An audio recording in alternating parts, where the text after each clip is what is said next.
안녕하세요. 한미가족 여러분. 오늘은 7월 19일 토요일 아침 새벽 기도회 시간입니다. 지난 한 주간도 하나님 은혜 가운데서 또 우리 모든 성도들의 가정과 또 생업을 지켜주신 하나님을 찬양하며 감사드립니다. 날씨가 이제 무척 많이 더워졌지요. 건강에 특히 유의하시고요.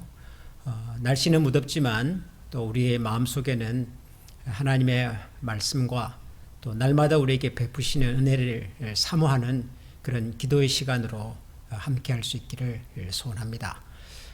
잠깐 우리 같이 기도하고 말씀을 묵상하겠습니다. 하나님 아버지 감사합니다. 하루하루 한 주 한 주가 하나님의 은혜요 또 우리를 향한 하나님의 선물임을 기억합니다. 우리의 생명을 지으셨고 또 우리가 살아가는 동안에 필요한 모든 것을 날마다 부족함 없이 채우시는 하나님을 찬양합니다. 어려움 속에서도 소망을 잃지 않게 해주셨고 곤고함 가운데서도 기쁨을 잃지 않게 하셨으며 무엇보다도 우리 주변에 믿음의 가족들을 허락하셔서 함께 마음을 나누며 기도하며 하나님의 나라에 대한 소망을 같이 품고 살아갈 수 있도록 저희들을 한미 가족으로 연결해 주신 하나님 감사합니다. 오늘도 이 아침 저희들이 하나님의 말씀을 듣고 함께 마음을 나누며 같이 기도하기를 원합니다. 우리가 비록 흩어져 있으나 우리가 있는 이곳에서 하나님을 기억하고 부르짖고 찾을 때 하늘에 계신 하나님께서 저희들의 간구에 귀를 기울여 주시고 하나님의 선하신 뜻을 좇아서 저희들에게 필요한 것을 남김없이 베풀어 주시옵소서. 예수님 이름으로 감사하며 기도합니다. 아멘. 오늘 우리에게 주시는 하나님의 말씀을 우리 함께 봉독하겠습니다. 구약성경 에스겔서 21장 8절에서 23절 말씀입니다. 구약성경 에스겔서 21장 8절에서 23절 말씀입니다. 제가 8절부터 한 절씩 천천히 읽겠습니다. 여호와의 말씀이 또 내게 임하여 이르시되 인자야 너는 예언하여 여호와의 말씀을 이같이 말하라. 칼이여 날카롭고도 빛나도다. 그 칼이 날카로움은 죽임을 위함이요 빛남은 번개같이 되기 위함이니 우리가 즐거워하겠느냐. 내 아들의 귀가 모든 나무를 업신 여기는도다. 그 칼을 손에 잡아 쓸만하도록 빛나게 하되 죽이는 자의 손에 넘기기 위하여 날카롭고도 빛나게 하였도다 하셨다 하라. 인자야 너는 부르짖어 슬피 울지어다. 이것이 내 백성에게 임하며 이스라엘 모든 고관에게 임함이로다. 그들과 내 백성이 함께 칼에 넘긴 바 되었으니 너는 네 넓적다리를 칠지어다. 이것이 시험이라. 만일 업신여기는 귀가 없어지면 어찌할까? 주 여호와의 말씀이니라. 그러므로 인자야 너는 예언하며 손뼉을 쳐서 칼로 두세 번 거듭 쓰이게 하라. 이 칼은 죽이는 칼이라 사람들을 둘러싸고 죽이는 큰 칼이로다. 내가 그들이 낙담하여 많이 엎드러지게 하려고 그 모든 성문을 향하여 번쩍번쩍하는 칼을 세워 놓았도다. 오호라 그 칼이 번개 같고 죽이기 위하여 날카로워졌도다. 칼아 모이라. 오른쪽을 치라. 대열을 맞추라. 왼쪽을 치라. 향한 대로 가라.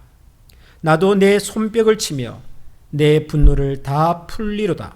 나 여호와가 말하였노라.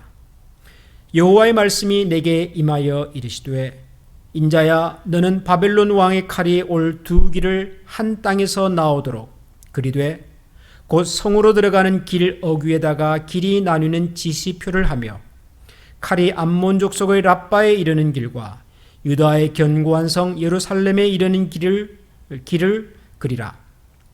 바벨론 왕이 갈렛길 곧 두 길 어귀에 서서 점을 치되 화살들을 흔들어 우상에게 묻고 희생 제물의 간을 살펴서 오른손에 예루살렘으로 갈 점괘를 얻었으므로 공성표를 설치하며 입을 벌리고 죽이며 소리를 높여 외치며 성문을 향하여 공성퇴를 설치하고 토성을 쌓고 사다리를 세우게 되었나니 전에 그들에게 맹약한 자들은 그것을 거짓 점괘로 여길 것이나 바벨론 왕은 그 죄악을 기억하고 그 무리를 잡으리라. 아멘. 오늘 우리가 읽은 말씀은 이스라엘 유다 백성들을 향한 그 바벨론의 침공을 역사적 배경으로 하고 있는 말씀입니다. 유다 왕국이 바벨론의 침략을 모두 3번 받는데요. 그래서 3차례에 걸쳐서 유다 백성들이 바벨론으로 포로로 잡혀가게 되었는데요. 오늘 읽은 말씀은 바벨론의 3번째 침공을 배경으로 하고 있는 그 시대의 상황에 대한 말씀입니다. 여전히 유다 왕국은 풍전등화와 같고 그 당대 최고의 힘을 자랑하던 바벨론이 강력한 군대를 이끌고 지금 예루살렘 성을 향하여 달려오고 있는 상황입니다. 위기죠. 어려움이죠. 국가의 존망이 위태로운 그런 상황 속에 주신 말씀입니다. 그런데 오늘 우리가 읽은 말씀을 보면 우선 제 마음에 이렇게 강하게 다가오는 표현이 이 8절 처음에 시작하는 이 말씀입니다. 여호와의 말씀이 또 내게 임하여 이르시되. 여호와의 말씀이 선지자 에스겔을 통해서 유다 백성들에게 전해졌다라는 내용입니다. 여호와의 말씀이 또 내게 임하여 이르시되. 이런 표현이 오늘 우리가 읽은 말씀에 3번 등장을 합니다. 8절에서도 여호와의 말씀이 우리에게 임하여 이르렀다. 이런 말씀이 있고 그 다음에 또 18절에 보면 여호와의 말씀이 내게 임하여 이르시되 라고 하는 말씀이 또 등장을 합니다. 지금 유다 왕국은 굉장히 어려운 상황 속에 놓여 있습니다. 나라의 지도자들은 이 위기를 극복할 수 있는 지혜도 힘도 없는 상황이고 백성들은 그런 지도자의 우왕좌왕하는 모습 속에서 더 혼란스러워하고 특별히 영적인 지도자들이 없는 상황 속에서 과연 하나님의 뜻이 무엇인지를 잘 알 수 없는 정말 총체적인 어려움 속에 빠져 있었던 상황입니다. 그런데 그런 상황에서도 하나님의 말씀이 에스겔 선지자를 통해서 유다 백성들에게 주어졌다는 것입니다. 위기 상황 속에서도 여전히 하나님의 말씀은 선지자 에스겔을 통해서 백성들에게 전해지고 있었다는 겁니다. 우리가 위기다라는 말을 사용할 때 그 위기는 대부분 우리의 환경에 관한 이야기입니다. 홍수가 찾아오고 혹은 전쟁이 일어나고 혹은 우리의 가정에 혹은 내 몸에 뜻하지 않은 질병이 찾아오고 이런 모든 것들이 우리를 위태롭게 만들고 불안하게 만들고 우리가 어떻게 이 상황 속에서 판단하고 행동해야 될지를 알지 못하게 만드는 그런 위기 속으로 우리를 끌고 갑니다. 그러나 진짜 위기는 우리의 상황이 어렵고 우리의 상황 속에 해법이 보이지 않을 때가 아니라 우리를 향한 그러나 하나님의 마음이 하나님의 말씀이 우리에게 들려지지 않고 우리가 그 하나님의 말씀을 깨닫지 못할 때입니다. 아무리 어두워도 우리의 손에 손전등이 있으면 등불이 있으면 그 불을 의지해서 어두운 길을 헤쳐나갈 수가 있습니다.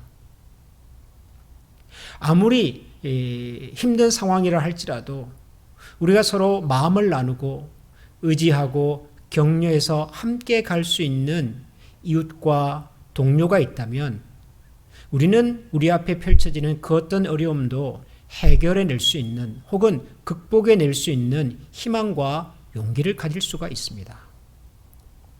상황이 어려운데 그 상황을 헤쳐나갈 수 있는 동료가 없고, 우리가 살아가는 세상은 어둠으로 가득 차 있는데 그 어둠으로 가득 차 있는 세상을 비추어 줄 수 있는 빛이 우리에게 없을 때, 그때가 정말 위기인 것이죠. 그런데 에스겔 시대에는 하나님께서 여전히 말씀으로 에스겔과 하나님의 백성들을 인도하고 계셨습니다. 바벨론이라고 하는 거대한 나라가 유다를 침공해 오는 이 상황 속에서도 하나님은 여전히 선지자 에스겔을 통해서 말씀하고 계셨습니다. 여호와의 말씀이 또 내게 임하여 이르시기를. 위기의 시대에 하나님의 말씀이 있었다고 하는 것은 은혜입니다. 어둠의 시대에 우리에게 말씀으로 우리의 앞길을, 가야 할 길을 비추어 줄 수 있다면 그것은 하나님의 특별한 은혜입니다. 엘리 시대의 상황을 성경은 영적으로 참 어두운 시대라고 말합니다. 엘리의 두 아들은 제사장의 아들이었으면서도 불구하고 하나님을 모독하고 하나님을 섬기는 사람들을 모독하는 그런 만행을 저지르는 그런 참 악한 아들이었습니다. 그런데 그 시대의 상황을 성경은 뭐라고 설명하냐 그러면은 말씀이 희귀하여, 말씀이 희귀했다, 말씀이 흔하지 않았다, 말씀이 잘 들리지 않았다, 말씀을 들으려고 해도 말씀을 들을 수 있는 기회가 없었다.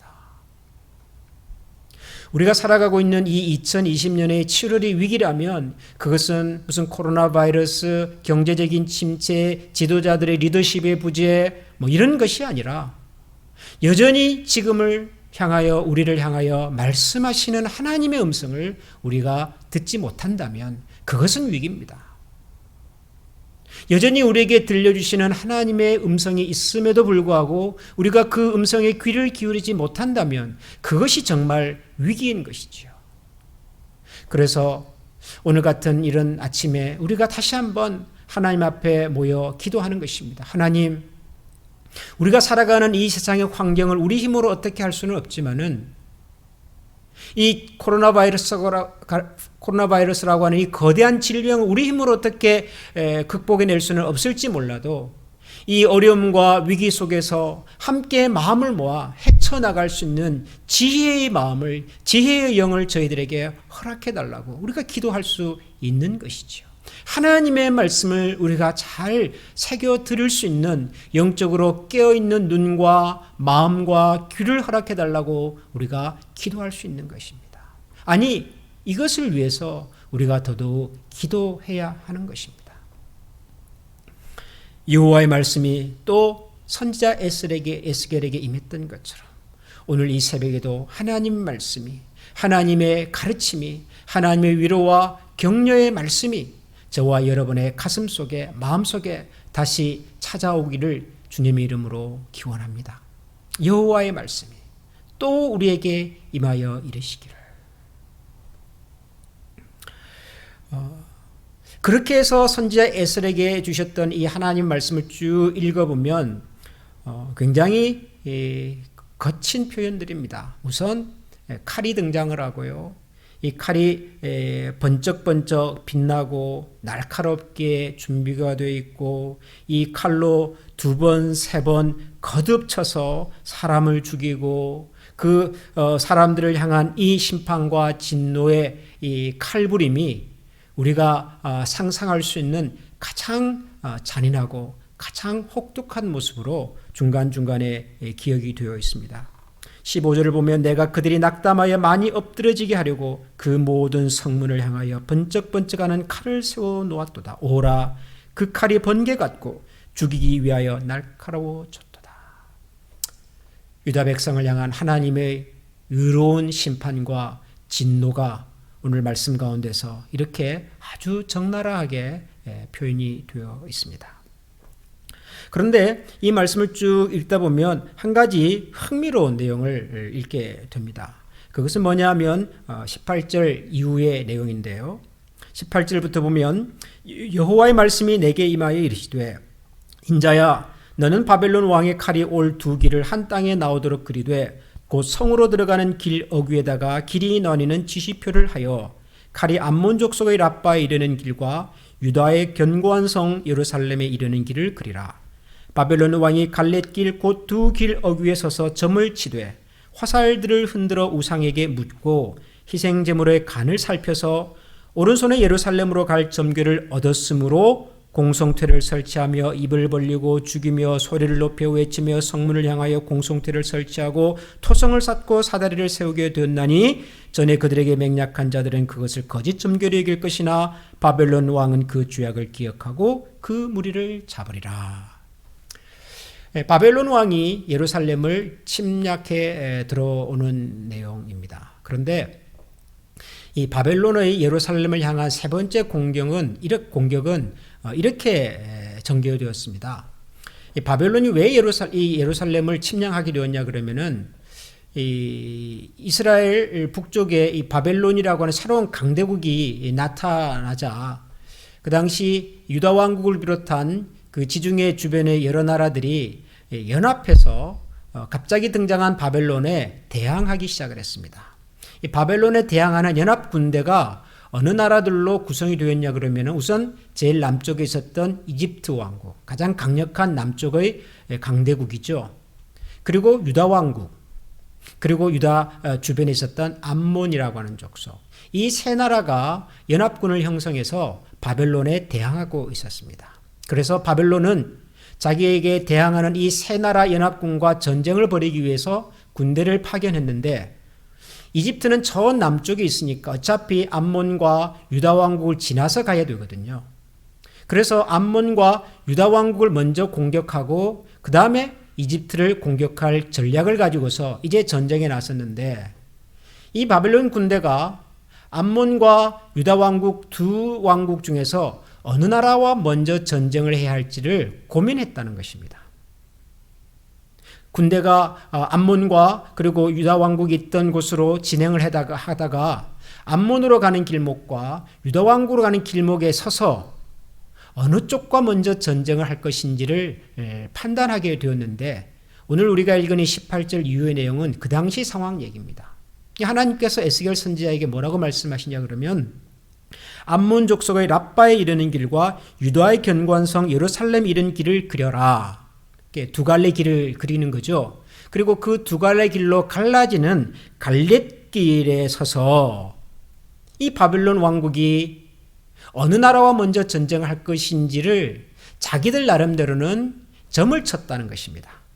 21절을 보면 바벨론 왕이 갈렛길 곧 두 길 어귀에 서서 점을 치되 화살들을 흔들어 우상에게 묻고 희생제물의 간을 살펴서 오른손에 예루살렘에 갈 점괘를 얻었으므로 그 두 갈래로 갈라지는 곳에서 자기들 나름대로 점을 쳐서 유다 왕국 예루살렘과 먼저 전쟁을 해야 되겠다라고 하는 판단을 했다는 것입니다. 그래서 바벨론이 유다 왕국으로 쳐들어온 것입니다. 이것이 바벨론의 세 번째 침공입니다.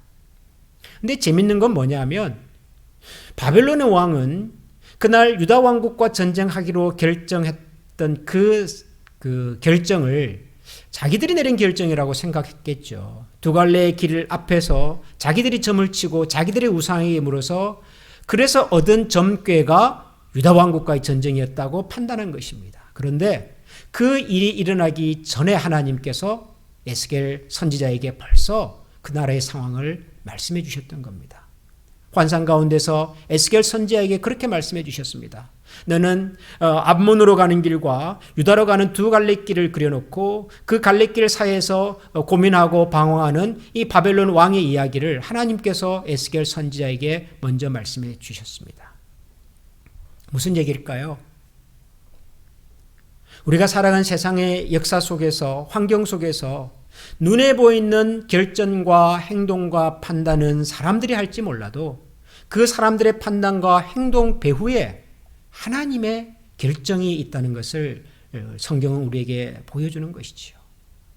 바벨론 왕이 하나님을 믿는 사람이 아닙니다. 바벨론 왕이 하나님을 알지 못하는 사람입니다. 그럼에도 불구하고 하나님을 모르는 하나님을 믿지 않는 사람의 판단과 결정 배후에 이 세상과 역사를 주관하시는 하나님의 판단과 결정이 있다는 사실을 성경은 우리에게 말하고 있는 것입니다. 그래서 우리가 살아가는 이 세상의 지도자들을 우리가 살아가는 세상의 여러 환경들을 두고 하나님 앞에 기도해야 하는 것입니다. 이 나라의 대통령이 하나님을 진실로 믿는 사람인지 아닌지 우리는 잘 모릅니다. 우리가 살고 있는 이 오하이오주의 주지사가 하나님을 신뢰하고 두려워하는 사람인지 아닌지 우리는 잘 모릅니다. 우리가 살고 있는 이 클리브랜드라고는 시 행정의 지도자와 책임자가 하나님을 의식하고 하나님을 믿고 하나님을 믿는 사람인지 우리는 잘 알지 못합니다. 그러나 우리는 그들을 위해서 기도해야 합니다. 클리브랜드 시장의 판단과 결정이, 오하이오 주지사의 판단과 결정이, 이 나라의 최고 지도자의 판단과 결정이 더 궁극적으로는 하나님의 섭리와 간섭 속에 있다는 것을 우리가 아니까, 그걸 믿으니까 하나님께서 이 땅을 살아가는 하나님의 백성들과 나라를 위하여 저들이 선한 결정을 할 수 있도록, 바른 판단을 할 수 있도록 우리가 기도해야 하는 것입니다. 하나님께서 저들을 긍휼히 여기시고, 하나님께서 하나님의 자녀된 우리를 긍휼히 여기시고, 하나님께서 이 시대를 살아가는 사람들의 아픔과 어려움을 헤아리셔서 하나님께서 저들의 판단과 결정을 주장하시고 그 판단과 결정을 통하여 우리에게 필요한 하나님을 의지하고 신뢰할 수 있는 환경과 그런 기회가 다시 올 수 있도록 기도해야 하는 것입니다. 사랑하는 우리 한미가족 여러분, 그래서 오늘 아침에는 이 두 가지 제목을 가지고 우리가 같이 기도하면 좋겠습니다. 첫 번째는 하나님, 이 힘들고 오랜 어려움의 상황 속에서도 우리에게 주시는 하나님의 말씀을 잘 들을 수 있는 영적으로 깨어있는 귀와 마음과 눈을 허락하여 주시옵소서. 항상 말씀을 붙들고 항상 말씀을 의지하고 말씀을 통하여 우리가 살아가야 할 삶의 방향과 길을 결정하고 걸어갈 수 있는 하나님의 말씀의 종이 되게 해주십시오. 우리 그렇게 같이 기도하기를 원합니다. 그리고 두 번째는 우리가 살고 있는 이 지역의 행정 책임자들, 클리브랜드 시의 시장, 오하이오주의 주지사, 미국의 대통령, 그리고 우리 조국 대한민국의 지도자들 위해서도 기도하십시다. 저들의 바른 판단과 바른 결정을 하고 이 시대의 사람들과 이 시대의 상황들에 대한 정확한 분석과 헤아림을 가지고서 정말 역사에 부끄러움이 없는 판단과 결정을 내릴 수 있는 지도자가 될 수 있도록 여러분 기도해 주시기를 부탁합니다. 아울러 내일 주일 오후에는 우리 교회 중직자들과 그리고 사역 책임자들이 모여서 우리 교회의 미래를 두고 이 팬데믹 상황이 장기화될지도 모르는 이런 암울한 상황 속에서 교회가 앞으로 무엇을 준비하고 어떻게 나아가야 할지를 같이 의논하고 기도하는 모임을 갖기로 하였습니다. 여러분, 이 일을 위해서도 기도해 주십시오. 하나님께서 우리에게 지혜를 주시고 우리 교회와 성도들에게 꼭 필요한 일들을 함께 의논할 수 있는 그런 시간이 될 수 있도록 여러분들께서도 기도해 주시면 감사하겠습니다. 이제 우리 말씀을 기억하면서 같이 기도하도록 하겠습니다. 먼저 제가 마무리 기도하고 기도가 끝나고 난 다음에 여러분들께서 개인적으로 자유롭게 기도하시면 좋겠습니다. 기도하겠습니다. 하나님 감사합니다. 오늘도 저희들에게 하나님의 말씀을 통하여 위기의 상황 속에서도 여전히 말씀으로 인도하시는 하나님을 보았습니다. 나라의 흥망성쇠가 정말 위기 앞에 달려있고 그래서 사람들이 혼란스러워하고 지도자들이 갈팡질팡하는 상황 속에서도 여전히 하나님께서는 당신의 종 에스겔을 통하여 말씀하셨습니다. 문제는 말씀을 듣지 못하는 것이지 말씀이 없는 것이 아니었습니다. 오늘날 하나님 이 위기 속에서도 저희들이 하나님의 말씀을 들을 수 있는 귀를 갖게 해주시고 하나님의 말씀을 가슴에 새기며 그 말씀을 의지하여 살아갈 수 있는 신실한 말씀의 일꾼들이 다 되게 하여 주옵소서. 특별히 하나님, 갈수록 혼란스러운 상황 속에서도 하나님 이 사회와 이 민족과 이 나라의 미래를 책임지고 결정해야 하는 여러 지도자들을 주님께서 긍휼히 여겨 주시옵소서. 클리브랜드의 시장과 오하이오 주지사와 미국의 대통령과 대한민국의 지도자들과 하나님, 그리고 특별히 내일 오후에 있을 사역자 심층 모임을 하나님께서 기억하셔서 하나님 이 시대에 우리에게 필요한 판단과 결정을 하고 무엇보다도 하나님의 나라를 위하여서 하나님의 교회와 백성들을 위하여서 필요한 지혜로운 판단과 결정을 내릴 수 있도록 하나님께서 도우시고 간섭하여 주옵소서. 우리 구주 예수 그리스도의 이름으로 기도합니다. 아멘. 계속해서 자유롭게 기도하는 시간을 갖겠습니다.